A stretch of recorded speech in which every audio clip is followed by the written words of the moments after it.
नमस्कार, मैं डॉक्टर ओम प्रकाश बैरवा, सहायक आचार्य संस्कृत, राजकीय स्नातकोत्तर महाविद्यालय झालावाड़। आज हम पंडित अंबिका दत्त व्यास द्वारा विरचित शिवराज विजय नामक ऐतिहासिक उपन्यास का अध्ययन करेंगे। इस गद्यांश में कवि ने प्रकृति चित्रण किया है। कदली दल कुंजायतस एतत् कुटीरस समन्तात पुष्प वाटिका। कदली दल, कदली यानी केले के, दल यानी समूह, केले के पत्ते या वृक्षों के समूह से कुंजायतस है, कुंज के समान प्रतीत होने वाली। एतत् कुटीरस है, एतत् यानी इस, जिसका पूर्व में वर्णन किया जा चुका है, पर्णकुटी, जिसमें ब्रह्मचारी बालक और उनके गुरुजी रहते थे। तो एतत् कुटीरस्य है, इस कुटिया के समन्तात है चारों ओर पुष्प वाटिका। पुष्प यानी फूलों की, यह सुमन और वाटिका यानी उद्यान, प्रसूनों का उद्यान था या फूलों का उद्यान था। पूर्वतः परम पवित्र पानीयम, पूर्व दिशा की ओर परम अत्यधिक पवित्र स्वच्छ पानीयम, पानी वाला, जिसमें स्वच्छ पानी भरा हुआ था। पर सहस्र पुंडरीक पटल परिलिसितम, और जिसमें पर सहस्र हजार से ज्यादा, अर्थात हजारों पुंडरीक, पुंडरीक कहते हैं श्वेत कमल को, हजारों से अधिक श्वेत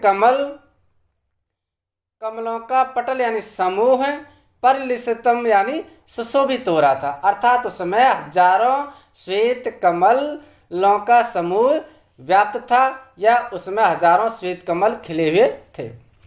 पतत्री कुल कूजित पूजित पे पूरितम सर आसीत, ऐसा जिसका पानी पवित्र था, जिसमें हजारों श्वेत कमल खिले हुए थे। और पतत्री कुल कूजित, पतत्री कहते हैं पक्षियों के, कुल यानी समूह से, समूह के, कूजित यानी कलरव से, जो चहचहाट है या जो उनका शोरगुल है, कलरव है, पक्षियों के शोरगुल से, पक्षियों की जो आवाज है, मधुर आवाज है, जिसे कलरव कहते हैं। तो पक्षियों के समूह की कलरव से पूजित यानी शोभायमान, पक्षियों के कलरव के समूह के कलरव से शोभायमान।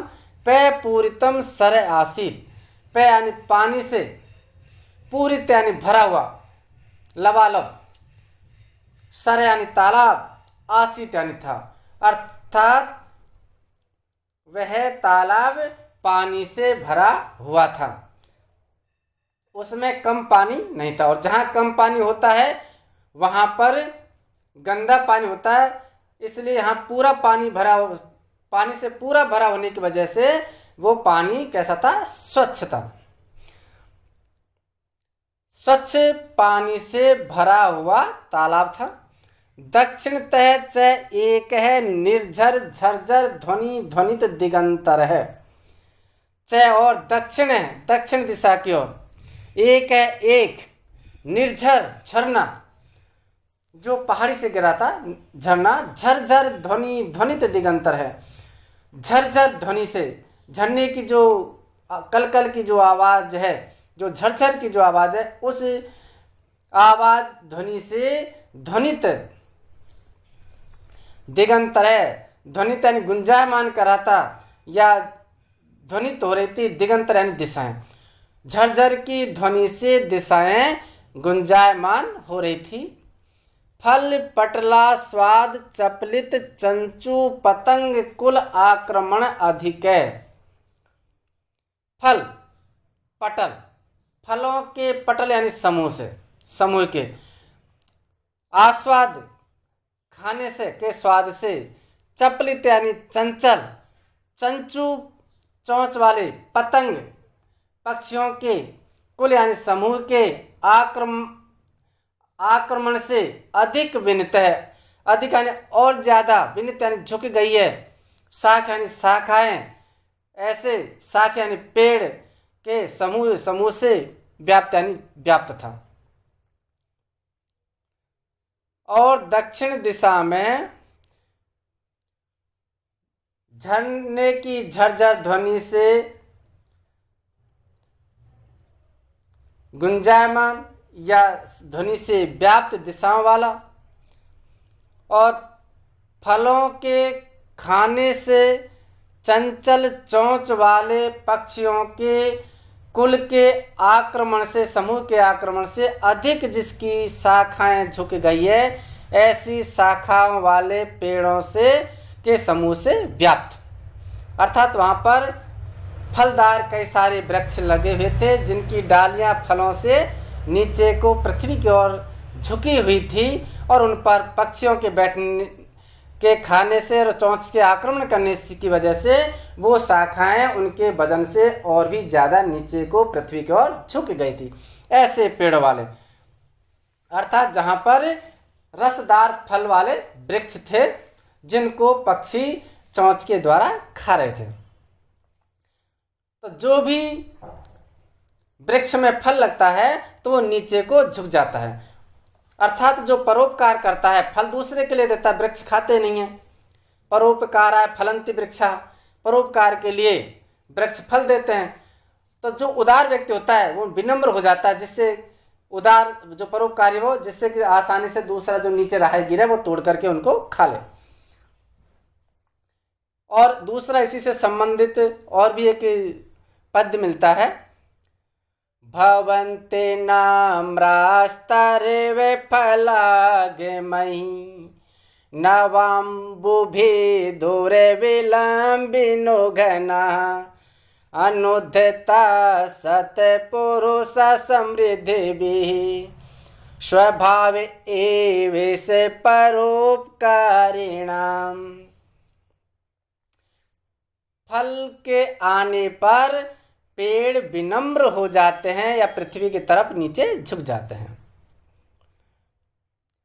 जल वाले बादल भी पृथ्वी की ओर नीचे को झुक जाते हैं, नीचे की ओर आ जाते हैं। और जो परोपकारी जो समृद्ध जो पुरुष होता है वो भी विनम्र हो जाता है, उसकी गर्दन भी नीचे को झुकी रहती है, वो अकड़ करके नहीं चलता है। और यह स्वभाव परोपकारी लोगों का होता है। तो यहाँ पर जो पेड़ हैं उनमें फल लगे हुए हैं और इसकी वजह से उनकी शाखाएं नीचे को झुक गई है, और पक्षियों के समूह के बैठने से वो शाखाएं और भी ज़्यादा नीचे को झुक गई है। इस प्रकार से पेड़ों वाला सुंदर है कंदर पर्वत खंड आसीत। और सुंदर कंदर यानी गुफा वाला, जिसमें आकर्षक गुफा बनी हुई थी, ऐसे गुफा वाला पर्वत खंड आसीत। पर्वत यानी पहाड़ का, खंड यानी टुकड़ा, आसीत यानी था। अर्थात पर्वत का टुकड़ा था या पहाड़ी थी जिसमें गुफा बनी हुई थी जो बहुत ही सुंदर लग रही थी। इस प्रकार से यहाँ पर कवि ने प्रकृति का चित्रण किया है या प्रकृति की सुंदरता का वर्णन किया है। पुष्पाणाम वाटिका पुष्प वाटिका सुंदरः रमणीयः कंदरः गुहा यश से सुंदर कंदरः पर्वतस्य गिरेः खंड शकलम इति पर्वत खंडः वारी प्रवाह निर्झर झर इत अमरः।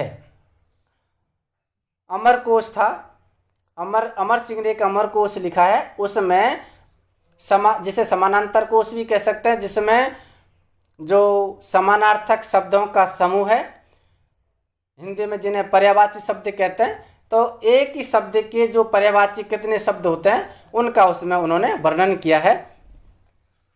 वृक्ष है, महीरु है, शाखी, विटपी, पादप है, तरु इत्यम्र है। अमरकोश संस्कृत के कोशों में अति लोकप्रिय और प्रसिद्ध है। इसे विश्व का पहला समानांतर कोश, समानार्थक कोश और पर्यायवाची कोश भी कहा जा सकता है। इसके रचयिता अमर सिंह बताए जाते हैं, जो चंद्रगुप्त द्वितीय 4वीं शताब्दी के नवरत्नों में से एक थे। कुछ लोग अमर सिंह को विक्रमादित्य 7वीं शताब्दी का समकालीन मानते हैं। इस गद्यांश में कुटीर को कदली दल के कुंज के समान माना गया है, इसलिए यहाँ लुप्तोपमा अलंकार है। अनुप्रास अलंकार की छटा प्रत्येक पंक्ति में चित्त को आकर्षित करने वाली है।